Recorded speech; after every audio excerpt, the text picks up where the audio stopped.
Hello, everyone. This is David coming to you here. This is just me, myself, in this video. I thought I'd bring just a little bit of a different kind of video to you today, something outside of our normal content, and just to kind of very, very briefly address a controversy that's going on right now, kind of a big controversy, at least in the Christian world. I mean, I think really in the whole world. Um, so there is this pretty big thing going on right now because of the opening ceremony of the Paris Olympics. Just in case somehow you've managed to be on YouTube and you're watching this video, but you're not up to speed. A lot of Christians feel like there was an attempt to deliberately mock our faith by, like, in the opening ceremony of the Olympics, by putting on a parody of the Last Supper, featuring drag queens in the place of Christ and his disciples. Then on the other hand, you have the other side of things saying, well, Christians are overreacting. That's not what this is. Leave it to these silly Christians to get offended at everything and to feel entitled and this sort of thing. I think a lot of you are familiar with this kind of back and forth that's been going on for a while. I did think I would like to weigh in on this just a little bit, though, because there are some interesting things that stuck out to me about this whole thing. So first of all, let's quickly take a look at the facts. Like I said already, Christians see the image of what happened. Maybe they hear some things online from content creators, influencers, different people that they pay attention to who are responding to this in a certain way. They grab a hold of that. Kind of what's being passed around is that, well, looks strikingly similar to Da Vinci's famous painting of the Last Supper. And so this must be obviously a parody. These radical leftists are making fun of us. They're doing this as a deliberate insult to Christ and to Christians, and once again trying to get us to bow down and to serve them, and mocking our God, mocking our faith, and all of this, which is a thing that has happened. So you can kind of understand why some people would respond that way. Then on the other hand, according to the actual officials from the Paris Olympics, they say it's actually a recreation of another famous painting, notably Bellosio's Banquet of the Gods. And personally, I see no reason to doubt this claim. I'm not so sure that the people involved in the Olympic ceremonies would go as far as to do what was being said. And I do think that we as Christians, actually, we need to be careful how we're responding to this. But here's the thing. If that claim's true, which again I think it is, I'm willing to believe them, but that doesn't actually make what happened any better, or any, I guess you could say, any less evil. I mean, sure, on the one hand, it is nice that it's not actually a deliberate mocking of a famous Christian work of art, and by extension our God, our religion, our faith, our traditions, everything that we hold dear. But that being said, the scene is actually still a mockery of Christianity and of Christ and of God and all of these things. But again, like I said, let's be careful how we as Christians respond to that. I don't think that being offended, acting insulted and shocked, and expressing our outrage actually makes a lot of sense. I don't think that's a proportionate response. I don't think that's a Christian response. I don't think that's how we should be acting. I mean, just to be frank, you would expect that people who are rejecting God and who are running after their own desires, their own pleasures, what they want, what they think's right, you'd expect them to behave like demons.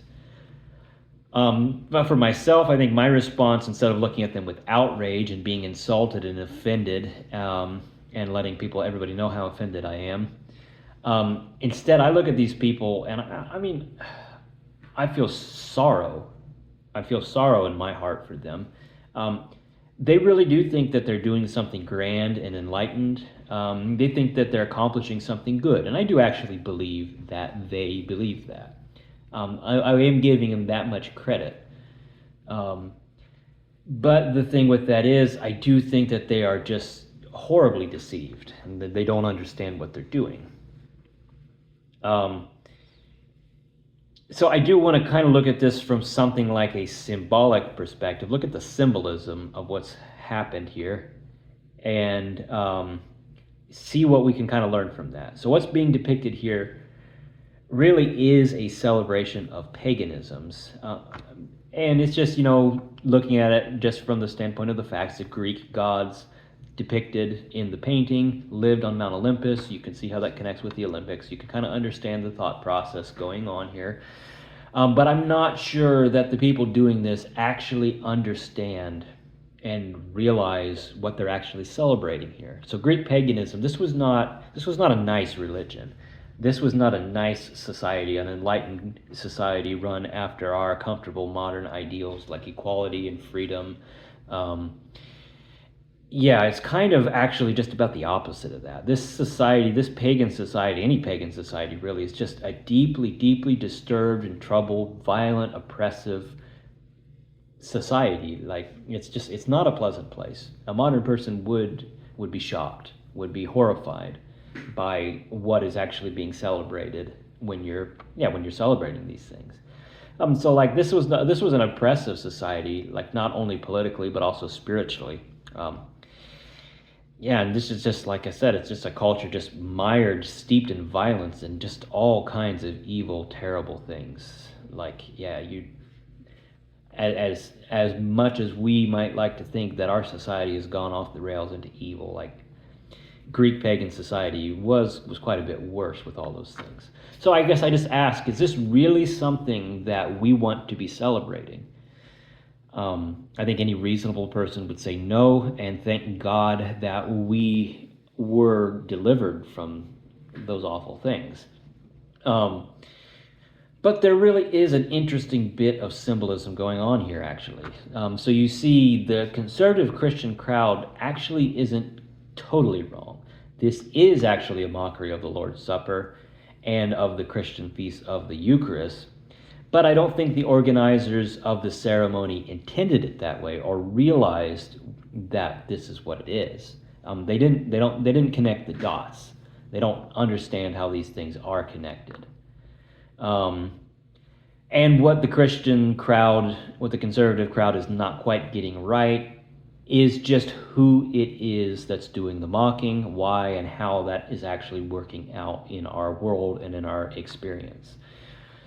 So this kind of pagan revelry that's being depicted in the original painting and in the recreation of the painting is really a deliberate inversion of the Christian story.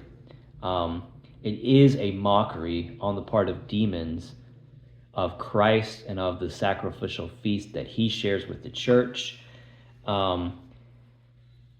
So there really is something here like taking Christian symbols, or rather I should say taking the true symbolism of the world as it was created by God, as meaning plays out in the world that actually exists, and turning that all upside down, and taking part, celebrating this kind of perverse, broken inversion that, I don't know, just kind of tears things apart rather than unifies them with God as the proper Christian symbols do. But this also makes a lot of sense when you think about it for a little bit, and especially when you consider the power symbolism at play with casting a drag queen, which really is something like a demonic mockery of nature and the divine image of God in humanity, in the role of the god Dionysus. So this is an overt celebration of debauchery and reveling in sensual pleasure. And when you think of it like that, you see right away there's something very, very pagan and dark and twisted going on, not just with this one display, but with this whole movement, with this whole social, political thing that's going on. So it really is quite something, and it's something I don't know that I actually expected to see happen so soon, so quickly. Because the thing that you have to understand about these old Greek pagan gods is that they never actually went away. They did have their power taken away from them, and their place and their role in society taken away from them by the rise and the spread of Christianity. But they did stick around, and they never stopped troubling us. But they just kind of worked behind the scenes and hid out, convinced people that they weren't there, and just have been manipulating things kind of in that secret, hidden way in our culture for a very long time. But it's shocking to me to see just how much they're coming right out in the open. So it really doesn't matter whether the people celebrating this kind of pagan revelry actually even believe in those gods, actually believe that they are or ever were real. Because you see, a demon doesn't really care if you believe in it or not.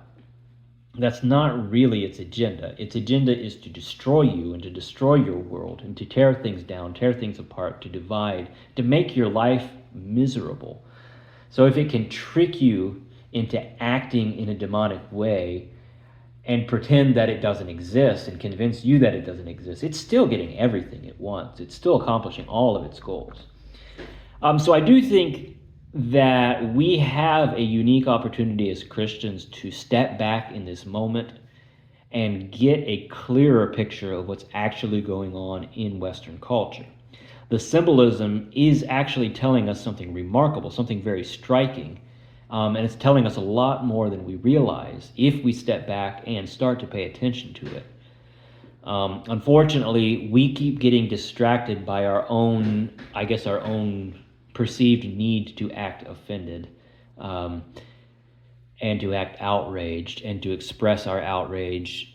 I don't know, maybe you could say we're trying to display our piety and our zealotry and our good Christianity by being outraged by these things. And that's, like I said, that's just distracting us from actually seeing what's going on and learning what we need to learn. So it's not really helpful, and it's probably preventing us from actually grasping what we're seeing and understanding what's going on in our world. Yeah, we're just too busy being angry at everybody who's, I guess, against us. So this radical leftist movement has really played its hand and put it out on display for everyone to see who's actually in charge of it. What spirit it actually is that's running the show. So we should pay attention to that, and then maybe we'll start to understand how we should respond. I think that's all I have for now.